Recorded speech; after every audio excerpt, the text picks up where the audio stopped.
Bill, is it safe to use your flashlight in here? Well, in view of that shot we heard, no. We've got to see where we're going. Yeah.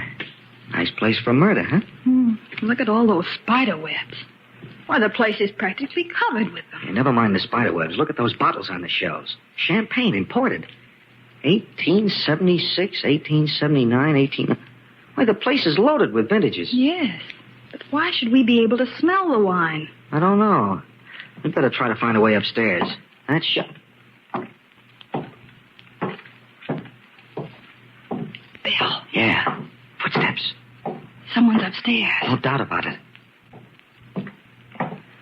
Bill, maybe we better get out and call the police. What? And ruin a good story? Here, Maureen. You carry my camera. I want my hands free, just in case. All right. Where are we going now? There's only one place to go. Upstairs.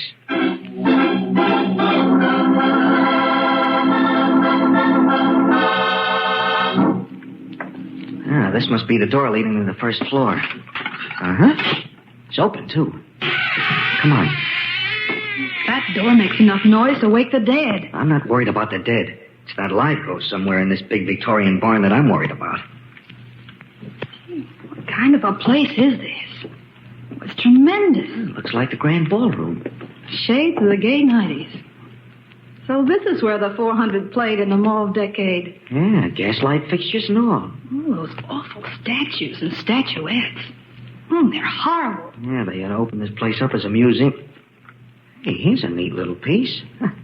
I can carry it in one hand, too. Why? We're chasing a ghost, do you remember? And he's got a gun. We haven't. This little stone figure might come in handy. See what I mean? He's up there now, on the second floor. Yeah, and sooner or later, we'll catch up to him.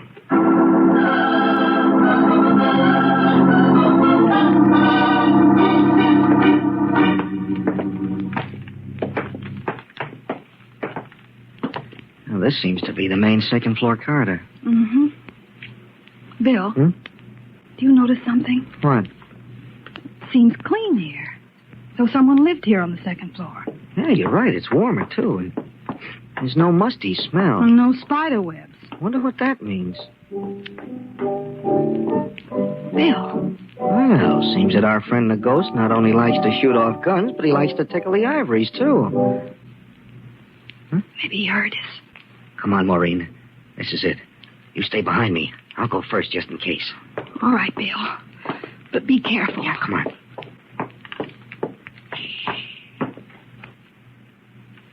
This is the room. I think I can even make out the piano. Yeah, but there doesn't seem to be anyone here. Huh? Bill. I shouldn't move if I were you. You see, it might be quite unhealthy. Bill, there's a man lighting a candle. Yeah. Look, why, he's got mutton chop whiskers and he's dressed in old-fashioned formal clothes. Who are you? My name is Hodgkins. I'm the Van Cleek butler. The Van Cleek butler? Well, that can't be. All the Van Cleeks are dead. I must differ with you, madam. I was just entertaining the Van Cleeks with a piano selection when you interrupted. Maureen, he's nuts. Who are you, and why are you prowling about the premises? Oh, we're from the New York Clarion. Yes, it's the truth. See, the name of our paper is printed on the side of this camera. Well, we heard a shot and I'm sorry, sir, but you heard no shot. Now, there, wasn't that a shot? Only a door slamming shut. This is a large establishment with considerable air currents and drafts. That is no doubt what you heard when you forced entry. Oh, yes, Bill. It must have been a door slamming. And now I must ask you to leave the premises at once. Hodgkins, who is it? We have callers, eh? Undesirable callers, Mr. Van Cleek. Bill, look how they're dressed. The styles of 50 years ago. We haven't had callers in the longest time. How nice. Now, Abigail. Oh, come, Hector. Ask our guests to sit down. Hodgkins, set the table for 4. 4, but madam... 4 place settings, Hodgkins, please. Yes, madam. You... Do I understand that you're Abigail Van Cleek? Oh, yes. And this is my brother, Hector. But you're supposed to be dead. You drowned back in 1898 when a ship went down. There must be some mistake. As you see, we're very much alive.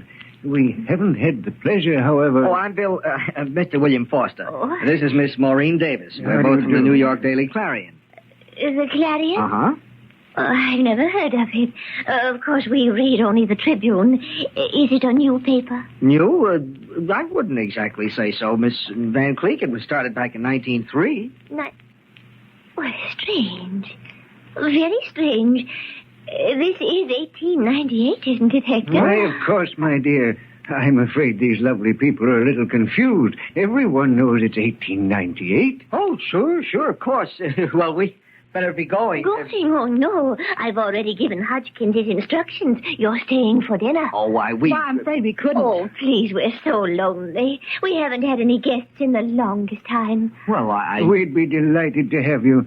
Say you'll stay. Well, of course. Thank you very much. We'll be glad to. Yeah, thanks very much. Oh, good. Oh, you people are so kind. I must talk to Hodgkins about the dinner at once. I'll go with you, my dear. You'll pardon me, won't you? Oh, sure, of course. Bill, I just can't believe it. Neither can I. What do you mean? I'm still not sure that loud report we heard was a door slamming. It still sounded like a shot to me.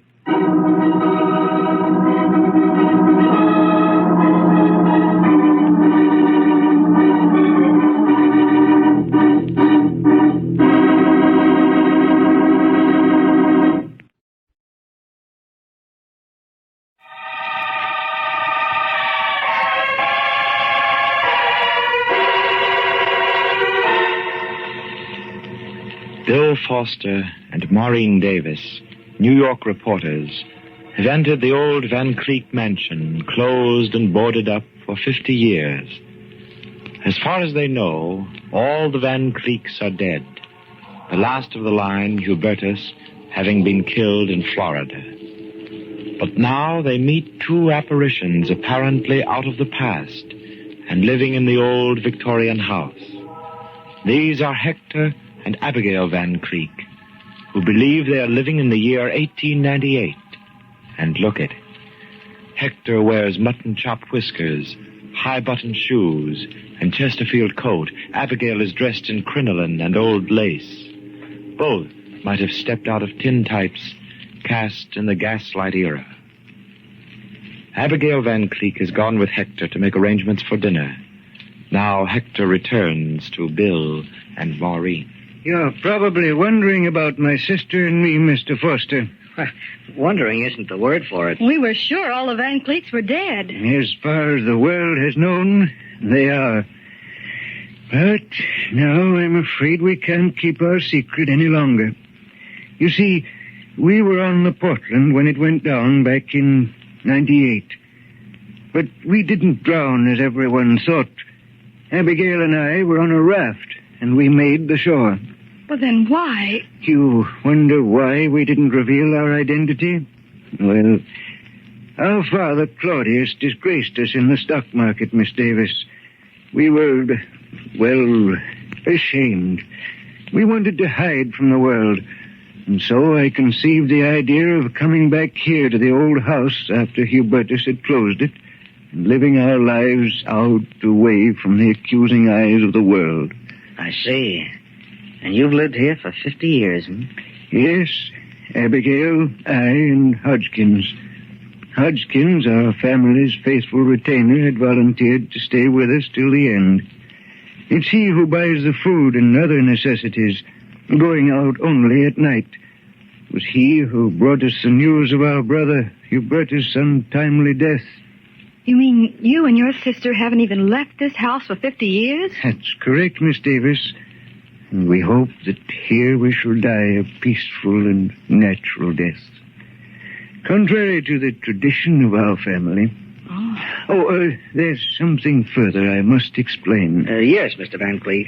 My sister, Abigail, she, when the ship went down, she lost her mind. What? That is, it stopped in terms of time.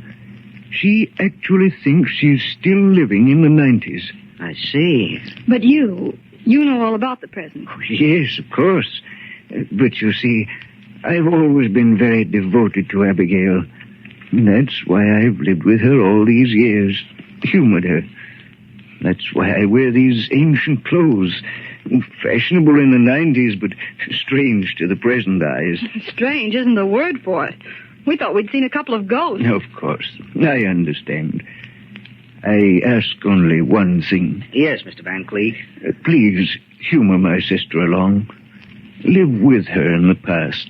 Even though you know it's ridiculous, I'd appreciate it deeply. Of course, Mr. Van Cleek. Yes, you can depend on us. Thank you. Thank you very much. Oh, there you are. I'm so sorry I was delayed. The curry, you know, is such an exacting entree. And, of course, the champagne. Hodgkins and I always differ on the champagne. Have you been to the opera lately, Miss Davis? Why, no. Oh, what a pity. There's a young tenor named Enrico Caruso. Just a young man, a mere boy. But he sings so divinely. I haven't been so thrilled since I heard Jenny Lind sing.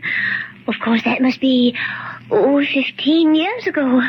Well, I do go to the theater occasionally. Oh, theater.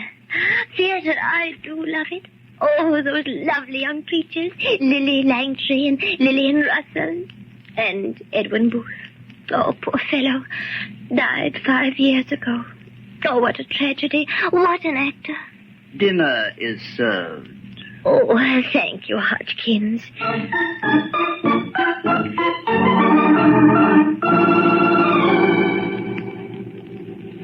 More wine, Miss Davis? Oh, no, thank you, Mr. Van Cleek. Mr. Foster? Oh, thanks. I couldn't touch another drop. You may remove the wine, Hodgkins. Yes, madam. It's been a wonderful dinner, Miss Van Cleek. I haven't had food like that since the war. Oh, yes, the war. Isn't it terrible?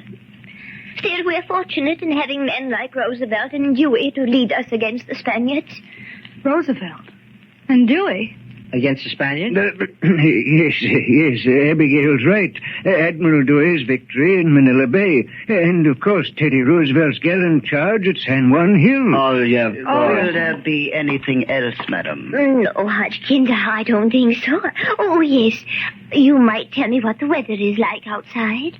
It's snowing very hard, madam. Oh, then I'm afraid it will be very difficult for Miss Davis and Mr. Foster to get a hansom cab now. Yes, madam, it will. Well, I'd suggest that they stay overnight here as our guest, Hector. Don't you think that's a splendid idea?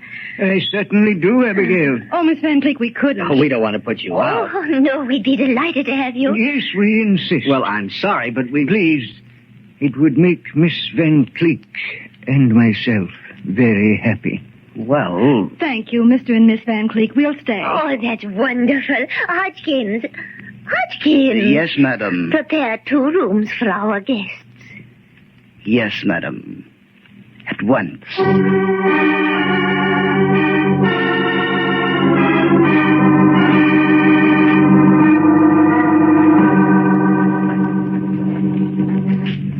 It's incredible, Bill. Those 2 charming people living the life of 50 years ago in this dismal house. Yeah. When we get back to the chief with this story, you'll never believe it. I'm not sure that I do. What do you mean? All may not be as Victorian as it looks. Bill, I don't understand. You mean there's something fishy about all this? Well, it could be. But we've been with them all the time. We've seen everything with our own eyes. Yeah, and a little extra. Bill Foster, what are you driving at? Did you notice the butler's wrist when he served us our soup? Hodgkins? No. What about it? Well, his wrist was tanned. I could tell because the white skin showed where he had worn a wristwatch. Well, what are you talking about? Suppose he did have a coat of tan. Look, from what we heard, this big butler Hodgkins hasn't been anywhere but in this gloomy mausoleum or else out at night to do the shopping. Is that right? That's right. Yet he has a coat of tan in the middle of winter and with no exposure to the sun. Yeah. Yeah, that does seem funny. Well, don't you get it? Where's the only place Hodgkins might get a tan in the middle of winter? Why, in the South? Florida, maybe? Bill, Florida. Why, that's where... Yes, that's where Hubertus Van Cleek was murdered. Then you think Hodgkins might have had something to do with it? I don't know. Personally, I don't like him. There's something about his eyes. You know what we ought to do? What? Get out of here in a hurry. This thing is beginning to come together like a jigsaw puzzle, and it isn't nice. Here, I'll carry the camera. Bill, There's no time to talk now. We've got to leave fast if we're going to leave at all. Come on, Maureen. Let's try the back way. The last time I saw our pal Hodgkins, he was prowling around in the front of the house.